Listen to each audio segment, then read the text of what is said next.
মদ মাদকাসক্তি আসক্ত হয়ে গেছে। এক সময় যুবকরা নারীর পাগল ছিল, এখন জরিপে আসছে ছেলেরা যুবকরা এখন নারীর পাগল না, এখন নেশার পাগল। ঠিক না বেটি? এই রাস্তা দিয়ে হাঁটলে বোঝা যায় কতক্ষণ পরে পরে গাঞ্জা আর বন্ধ। 2-4-5 জন ছেলে পেলে একসাথে হয়ে গাঞ্জা খাওয়া শুরু করছে। প্রত্যেকটা অভিভাবককে আমি সচেতন করতে চাই, আপনার ছেলেটা গাঞ্জা খায় কিনা আপনার দায়িত্ব তাকে খোঁজ খবর নেওয়া। ঠিক না বেটি?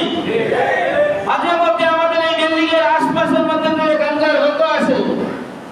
দুঃখের বিষয়, এই গাঞ্জুরিদেরকে ধরে ধরে সেনাবাহিনীর হাতে ধরে হস্তক্ষেপ করে দেন। ওই সেনাবাহিনীর পদক্ষেপ নিয়েছে ম্যাজিস্ট্রেটের পাওয়ার দ্বারা।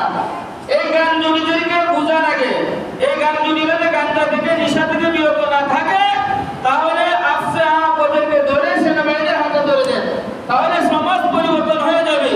কিছু কিছু কুলঙ্কারের জন্য আজকে মাদকাসক্তির জন্য সমাজ নষ্ট হয়ে গেছে।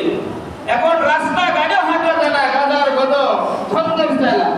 এই যে রাত্রে 10টা-9টার দিকে মেন রুটে আসছে, এই মেট্রো রেলের নিচে দেখি কিছু কিছু যুবকরা এরকম ভাবে গাঁজা খাইতেছে। ওপেন ওদেরকে ধরিয়ে দেন, ধরে দিলে বর্তমান সরকার আপনাদেরকে পুরস্কারে পুরস্কৃত করবে। এই সমাজ পরিবর্তন করতে হবে। এই মাদকাসক্তি থেকে, এই গাঁজার নেশা থেকে যুবকদেরকে রক্ষা করতে হবে। হে যুবক, তোমার এই দুনিয়া নয়, তোমার চিরকালের দুনিয়ার জন্য চিন্তা করো। ওই নেশা থেকে তুমি বের হয়ে আসো। তুমি 100 টাকাতে এক টুকরা গাঁজা খাওয়ার চেয়ে 100 টাকাতে তুমি আপেল খাও, তোমার শরীরটা ভালো হবে। ঠিক না বেটি? এই খারাপ জিনিস না খেয়ে ভালো জিনিস খাওয়ার অভ্যাস করতে হবে, তাহলেই সমাজ পরিবর্তন হবে।